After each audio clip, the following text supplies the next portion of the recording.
tall, lanky, swings the bat, doesn't cock his wrist, and I think he's just a hitter. He doesn't have any good technique. He just has we have only seen one ball. Yes. Looks like a reasonable strength and good hand-eye coordination.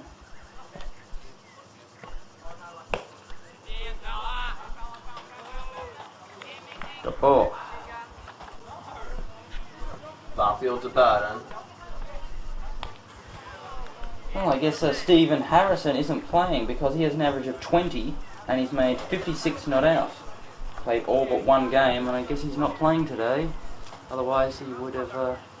End of the over. Yep. At the end of the 15th over, it's 7 for 24. McDougall in and flipped off the stumps there by the batsman in McLean. No run.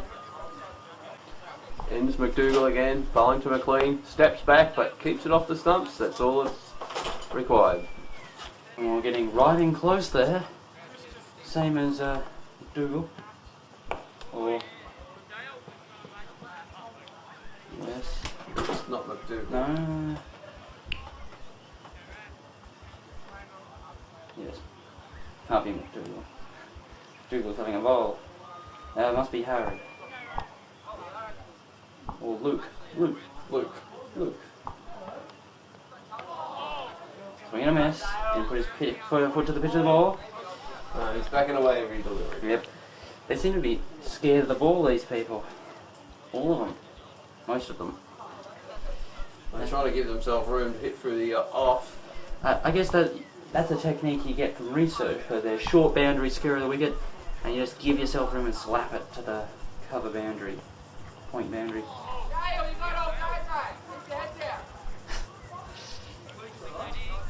Big smile there from McLean as he perhaps knew that wasn't the most careful of shots.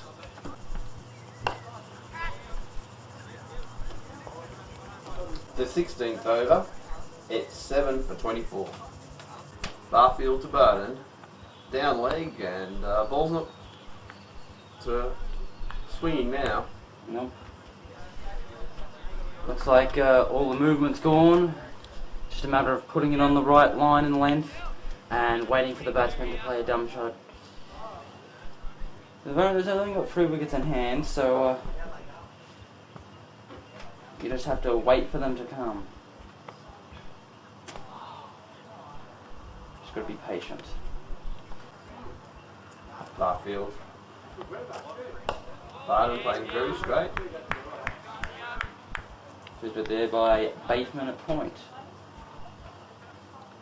Mitchell giving a bit of a chat to the batsman as he went up to the stumps. Will the batsman take notice?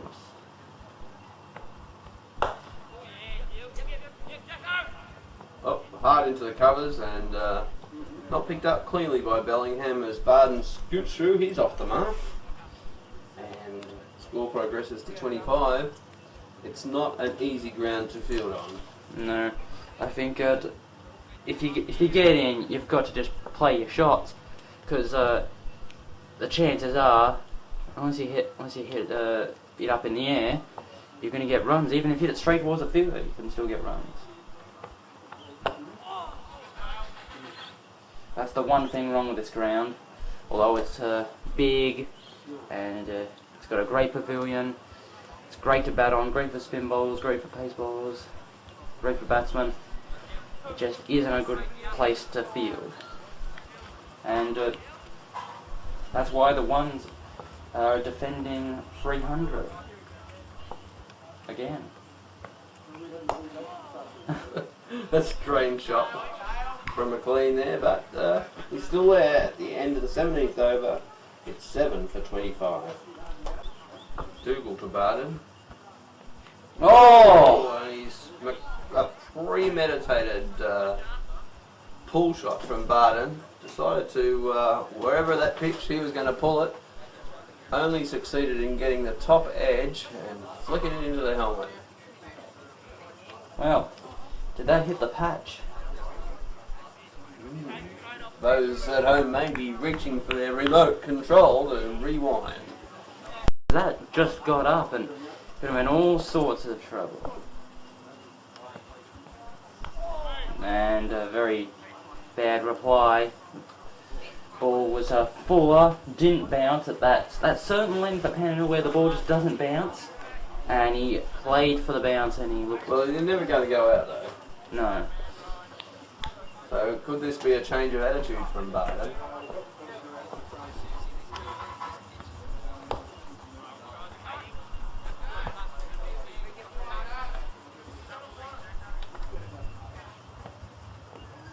Not out. Oh, well, there you go. The umpire leisurely giving it out means it must have been pretty convincing, but I felt that was going down leg from my angle. Well, I'm disappointed Barton, though he did look a little shaken up after the incident earlier in the over. He's making his way back to the pavilion for 1. The score is 8 wickets for 25. I think they could be looking at an outright win here, Panton Hill. It's rather too early to say that. Yes, I know they haven't batted yet, but They're looking to take a lead on the first day. yep.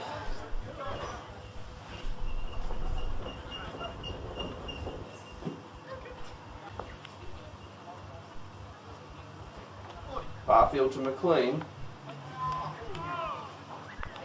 Flings the bat at that one as it sails gently by.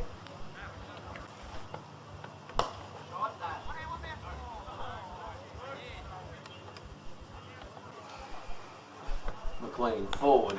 And throws the kitchen sink at that one and it's gone down. Picture frames of Eltham. We're talking complimentary picture frame. You can get everything you need there for framing. 4 runs to McLean. And that's the first boundary they've hit. It is indeed. Score moves along to 8 for 29. And maybe we could see a little more of that. Barfield in again. McLean forward and look, he looks more confident swinging than defending. Yes. McLean forward again and gets that one through the field. It's beaten the silly cover and the regulation cover, and a long run by Bentley out towards the boundary line. He picks up with a couple of metres to spare and a long throw back to the bowler's end, but not before McLean's had a chance to run through for 3 runs. And that's the second 3 on the Panton Hill today. Unusual. A ground like this, you'd never expect any threes. And he moves along to the equal top scorer. Yes. Well, McLean really looking to make some runs here. Now it's Barfield into Harrison. Oh, here's Harrison. End of the over. The 19th over, 8 wickets for 32. Dale getting plenty of encouragement from coaching staff. Well, Harrison's batting at number 10. This is very unusual. His average is 20. He's made over 100 runs this season. He's made a half century. And he's batting at number 10. Very unusual. And he should have been batting at number 7. Oh, and I'm afraid McLean should have swung at that one. Yes. A comedy of errors. Yep. The ball was down leg side. McDougall not getting a line, but McLean trying to get in outside the line of it. Succeeded. Yes. But unfortunately, didn't play much of a shot. Hit his pads and reflected onto the stumps. What an unfortunate way to go, McLean, when he was trying hard to get some runs on the board. One for the young physicists at home. I was wondering whether that reflected onto the stumps or deflected onto the stumps. It's a little bit for us all to think about. Definitely. Number 11. Not out.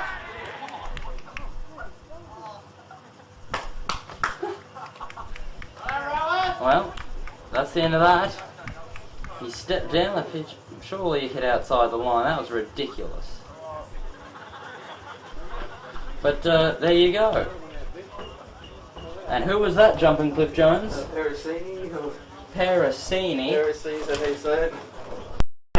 Lucas Pericini, who averages 6 this season, is now out. Ridiculous decision. Stepped way down the pitch, hit outside the line, but the umpire so eager to end the innings. Doctors in some third world countries have come up with a cure for Pericini these days, and it rarely afflicts anyone. It's been pretty well stamped out in Western civilization. Well, Panton are celebrating because they have just bowled out a record low score. And what is the total? The total is, by my calculations, 32. 32, the lowest team total this season by any team.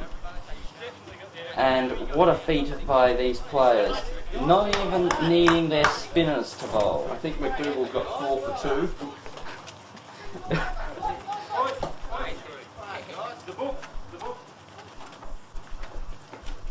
And they'll be exchanging innings.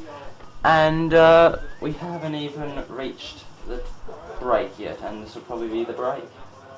So, we'll take a break here at Channel 8 and we'll come back with some advertisements from some sponsors, some ridiculous... Some competitions? Yes, some ridiculous competitions, some ridiculous commentary, and then some cricket.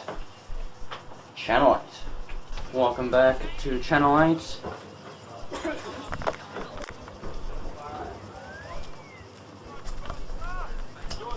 Two batsmen that have come to the crease are none other than Jackson Bellingham, who averages 12 for that high score 30, and Heath George, average of 29, high score 38. Johnny, you're in the big. Of course, these two have the record highest Panton Hill opening partnership of 144 not out. And here we go, Jackson Bellingham is about to take strike, and he's going to face off against this bowler. We don't know which bowler it is. Just wait till the statisticians come up with something. So let's see what will happen here. First ball, this Panton Hill innings.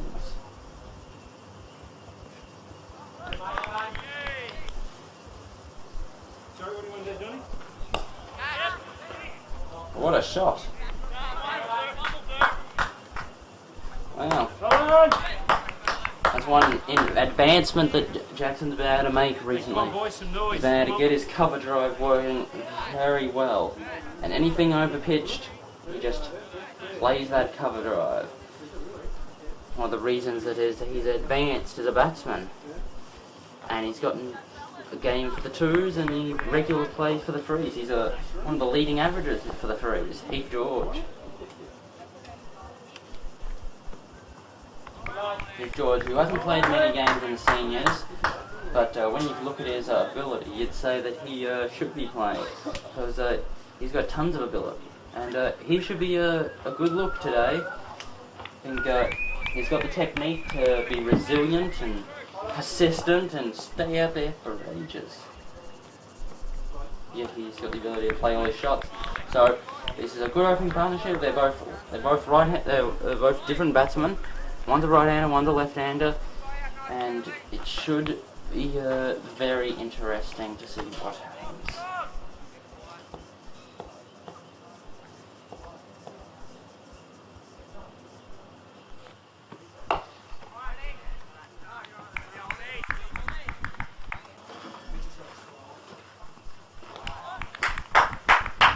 Well, yes, we've got a special guest into the commentary box. We've got Ty Happy Gilmore. Hello, Ty. G'day, Justin. How are you? I'm Chukka. Chukka Wilson. Oh, just commentator of a full on myself. On complete fool. And bowling him out for 32. Yeah, well, we got a couple early wickets, and I just thought we could be in for a Just a chance. paid interview, because you haven't seen his management. Well, your spinners didn't even get a bowl. Rowan took 4 for 2. You took 1. Al took 2. It's just everything worked. Yeah, it was just their day, I guess. Yes, and now you'll probably look to try and bat for ages. Yeah, well, if we can just last out the overs here without losing a wicket. That's probably the first step, because lunch isn't that far away. So How do you feel about your own bowling? You seem Yeah, to... well, I was getting around a bit, Yes, hoping to get some cut, bit of swing. yes.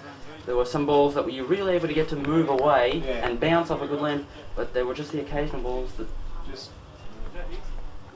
that went down leg. You were trying to get them to straighten to hit the stumps, and they just didn't work. So some good, some bad, but I think you bowled pretty well.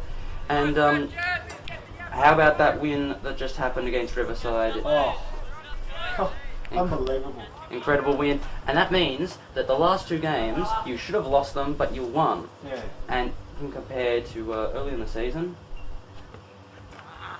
where you lost a game and you tied a game that you should have won. Yeah. So you've made up for them, and now you're looking like getting into the top 2 if you win this game, which is a little bit. Should happen. It's good to see you, and I'll. Have a chat to you later. Yep.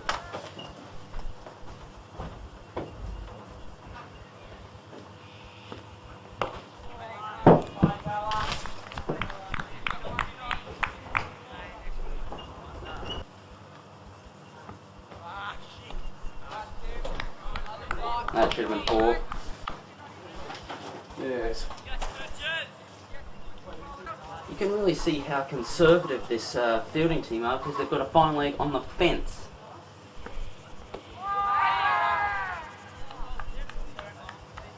End of the over. It's none for 1. So, to open the bowling at the pavilion end, Tim Woods. Right arm, medium, fast. He has 2 wickets at an average of 51. He's an economical bowler going at just 3 runs per over, but his strike rate is ridiculously bad, and hence his average. His best bowling 1 for 16. Not good stats, Jumpin Cliff Jones.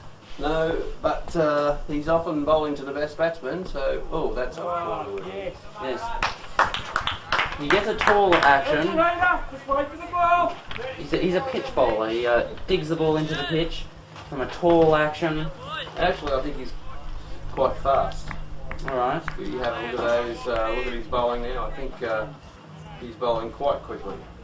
Alright, we'll have a look. That wasn't quick. There was a little bit of an in-swing as a left-hander.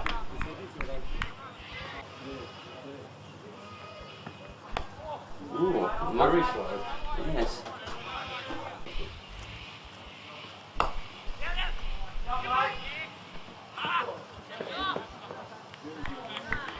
Quick single there. Hit the full toss into the covers and ran. Single there, none for 3. Bellingham now on strike.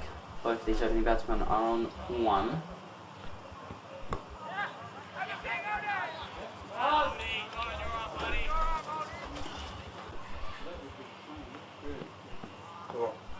Poor delivery there.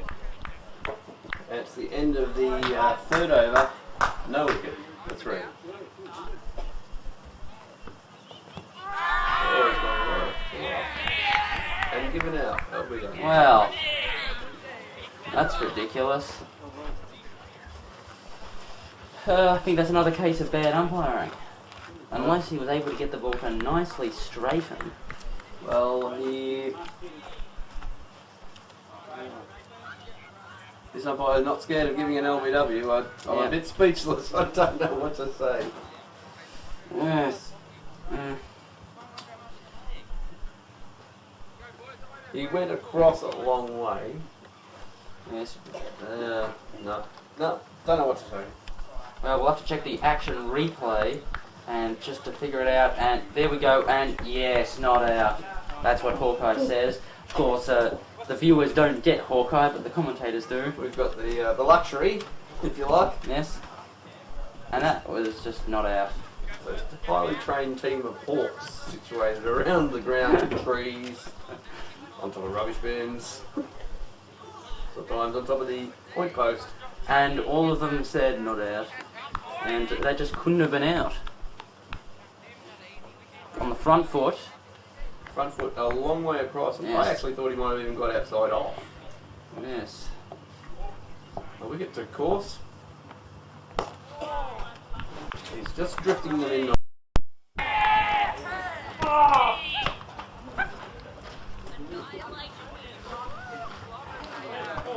Any comments, Jumpin Cliff Jones? No, there's nothing to be said about this. He's been struggling all the way along. He continues to struggle, and I'm talking about the umpire, not the batsman. Yes. I did think actually that was even off the bat then. But there you go. It's in the book.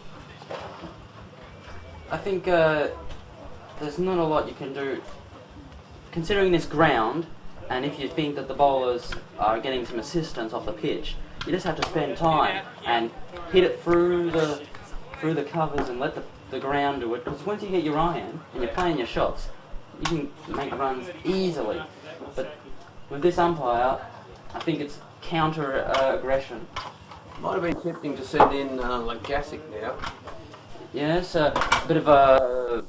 To stand back and whack the ball. Yes. Instead, you're putting your two biggest cards up on the table. But maybe they'll know what to do here. Yes. No, I think very strange game. Luckily, Ty Gilmore's not the kind of guy that gets hit on the pads very often. He's more likely to get bowled than on the pad, so he might have a chance of survival against this.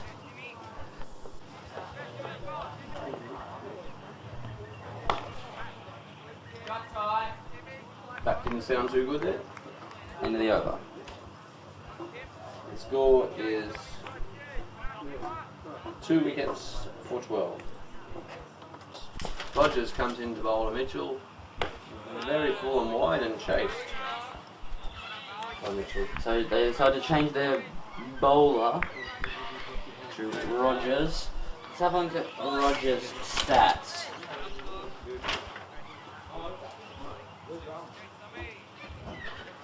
Yes, Rogers, he's the leading wicket taker. He has 9 wickets at 18, but he's going at 4 runs per over. Best bowling a 4-wicket haul. So it looks like some right arm, medium, fast bowlers, right on pace, mostly for this research bowling. But bit of tension, but just to feel that the Pantonils aren't too far away from getting on top of things.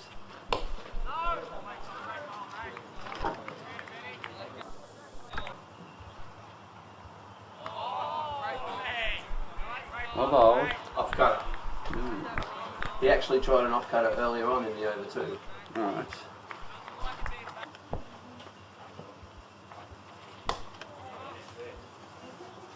Down a fine leg. Comfortable single. Score goes on to 13. Gilmore on to strike. Gilmore, I think, made a duck in the game against Riverside. So he'll want to make some runs today. End of the over. The score is 2 for 13.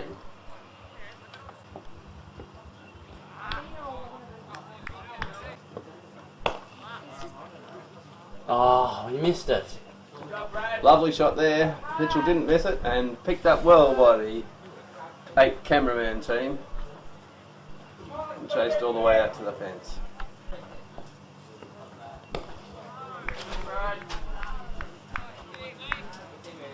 Bradley Mitchell played all 7 matches, an amazing 546 runs. At an average of 136, and that's off the bat. He's got a 100 and 450s, I think. So what a good season for Bradley. Very good season. Great season. Ty Gilmore played all the matches, has made 124 runs, 150 of 64, average of 24. One of the leading averages in the team. Oops, corner up. Here he comes. Bowling to Gilmore. Down leg. And a wide, funnily enough. Yep. I'd have to say, personally, Cliff, that this umpire hasn't been doing a very good job. I think it's the game's being spoiled. Yep. This was going to be a good clash, but 3 bad umpiring decisions.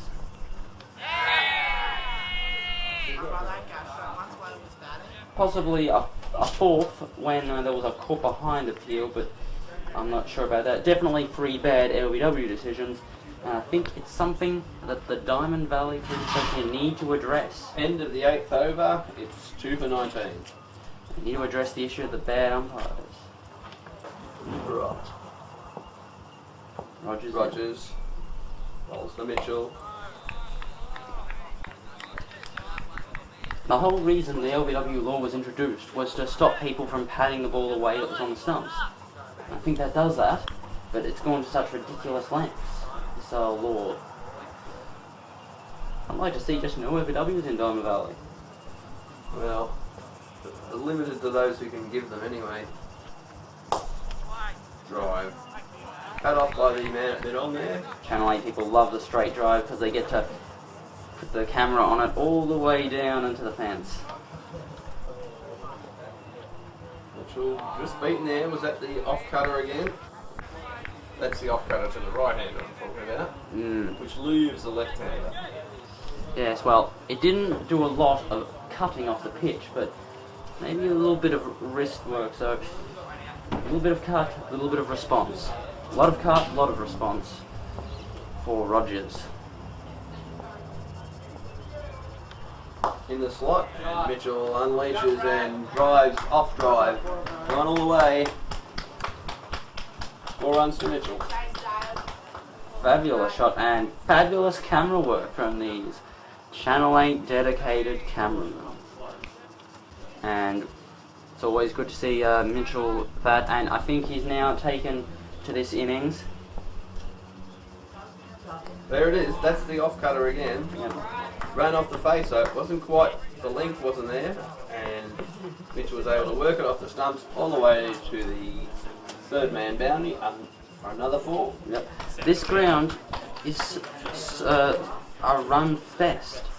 It's so easy to score runs in this ground, and now Mitchell is getting used to it because he just has to play his shots, keep it on the ground, and he gets 2 easy boundaries. So this might be the start of something big for Mitchell. We see another half century. But obviously Rogers has got this ball, and Mitchell will be looking out for it. This one that leaves him. That was the swinger, that was the in-swinger, which Mitchell's played with the swing, pushed it to the left of the mid-on fieldsman and takes an easy single. End of the over. End of the over, it's 2 wickets for 27. Is this another change of the bowling? Ball up. Okay, we might get Looks like Barton. That's Barton. They've all got similar actions. Try and get upright in their bowling stance. And try and have tall action, so maybe someone's gotten into the area, all of them. About having a Good front arm too. Watch this. Watch that left arm. High. Yes. Well, it goes down leg. Balls to Mitchell. Just put that to mid wicket. No chance of a run. And it'll just 6 runs away from victory. And we're only in day 1.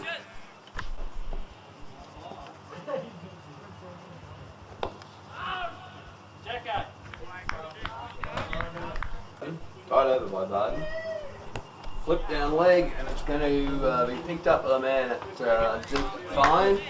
Single to Mitchell. Great camera work. They were able to pick the ball up. And get the fielder when he got it. So single there to Mitchell. And Gilmore on to strike. Gap it wide mid off. And mid on. been off a very straight. You get them both in the on the TV at once.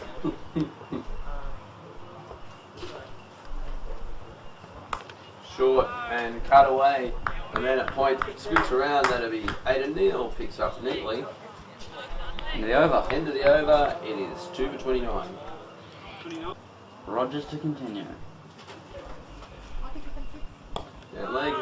Mitchell works it. Picked up by the square leg fielder. Experimental zoom in on Mitchell. Let's see what will happen.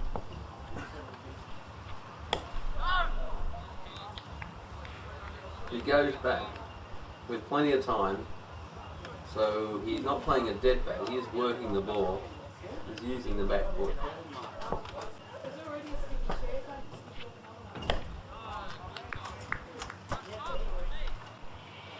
Short, Mitchell back and pulls that one. Good timing, races it, wastes away. Celebrations from the Panton crowd. They have just picked up another victory. So they beat St. Francis by 5 runs. They defeated Riverside by 2 runs. And now they've They're going to beat Research by somewhat more. yes. There it is again, there's that off cutter. This will possibly be an innings victory, which would be very comprehensive. And they could have a shot at first place if they claim maximum points in this game. Well, we have to refer to the ladder there. But, Get the ladder and United 3 points clear, so an outright would make it very interesting at the top of the table. And the over. At the end of the over, the end of the 11th over, 2 wickets for 33. So we've got a Barden coming in, short into the pitch, and Gilmore back and defends. Barden to Gilmore. Short, flips that one away, picked up by the square leg and whips it in. Good over so far by Barden. He's been right on track. Bowls to Gilmore, short. And just chopped into the pitch there, no run. Barden in again to Gilmore. Full, and Gilmore drives. Can't beat the cover fieldsman. Very good over so far. Outside off, and Gilmore cuts that one away. It's going to go all the way. We're talking W&G Thread Plumbing for all your plumbing requirements. They're the people to see. 4 runs to Gilmore. Breaks the shackles and gets off the mark. Barden in again. He'll want to keep the ball up a little bit more than that. It's too short. Slower ball and flicked off the pad. But the square leg fielder was good enough for it. Just the 4 runs off the over. 2 wickets for 37. And then comes a change of bowler here, and a bit of a leggy there, and just pushed away by Mitchell. And is this Harrison? I think bowling? No. Christian Bedial. Bedial comes in, short, and Mitchell has banged that one away, picked up by the fielder, deep square leg. Not good camera work there, but they hurry through for a single. No. Bedial, that's short again, and Gilmore just watching it. Gilmore, it's unusual. Bedial comes in, he's bowling a little short, he's thrown that one up, and not taken neatly by the keeper, it's gone down. Looks like it's going to be just a leg by. Been out, and Bedial comes in, that's short. Mitchell pulls that one away, they got the sweep out there at deep mid-wicket. He throws the ball back in, and Bedial comes in, short. Ridiculous. Out to cover for a single. and it's Barton comes in, bowls to Gilmore carefully, just pats it back down the pitch. Panton comes in, Gilmore out into the covers, picked up by Neil. Yeah. Oh, Barton. Defence. who's in? Barton bowling quite tight this over, slightly over pitched and bad bounce, but the fielder at mid-off, no worries. Gilmore not taking any chances, playing within the V there, and Barton giving him nothing either. So quite a good battle going on here. Barton hasn't taken a lot of wickets, and he has bowled a lot of overs, but he is keeping it tight, and Gilmore's not throwing his wicket away, so it's quite a good battle as he comes in again. Slightly short, and Gilmore pulls that one away. Picked up by the mid-wicket fielder, and they scoot through for a single. 1 onto the score, 2 for 42. Bettiol to Gilmore. Just down leg and patted away. A risky move, Well, may I suggest. I got some stats for Christian Bettiol. 5 wickets, an average of 20. Expensive, but he gets wickets and his best bowling is 2 for 6. So he's a wicket taker. Well, and they're in a situation where, research in a situation where why not give him a go?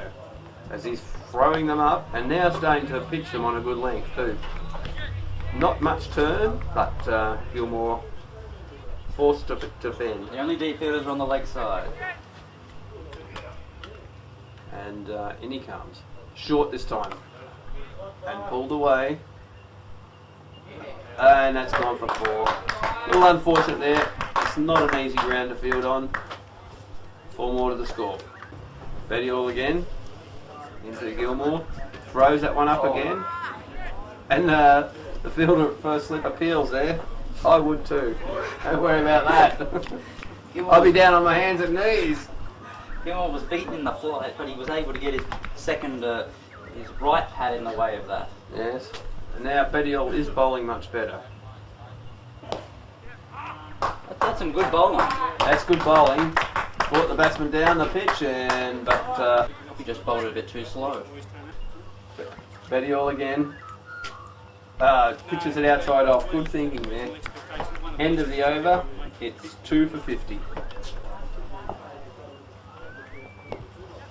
Flicked away for a not the most convincing of runs. I think the run was there, but Mitchell pulling out of it, and luckily it was before Gilmore had committed too much. Looks like Gilmore and Mitchell have calmed the waters that were trembling and gushing out when Bellingham and George went out. And now they look like they're going to make a big score here. Down leg and missed by Mitchell, who tried to belt the cover off it. Yep. With the fine leg down deep on the fence, you just have to get some bat on it and you're guaranteed at least one. So you don't have to hit it hard.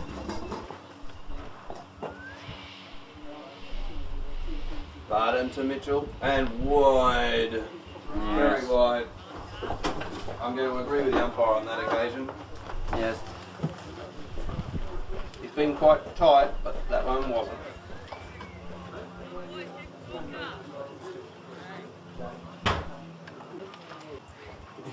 Ask him about the decision. And then Heath will say, well, you know, I can't comment about the decision. So we've got a couple of guests in the commentary box from the Panton Hill team. We have Heath George and John Legassick. Hello, Justin. G'day, Justin. I'm Chukka Wilson. Chukka Wilson. That's Justin's the cameraman there, Chukka. That's probably just waving to the cameraman as they come in. yes. Remember the cameraman who, Justin, the well-known cameraman, the can't bat, can't bowl, can't throw camera? That's Justin. Yes, that's Justin. I'm Chukka Wilson. That's Jumpin Cliff Jones, and then we've got Ken Plantagenet over there, our statistician. And Ken. whenever he makes a comment, we always say, "Right you are, Ken." Right, you are. And tell us about your cricketing background, John. I first started playing cricket for Rosanna. I don't know how old I was. I was in grade 3, I think. It's a long time ago. Yeah, I played there for a few seasons, and then after I finished playing for Rosanna, I moved to Viewbank,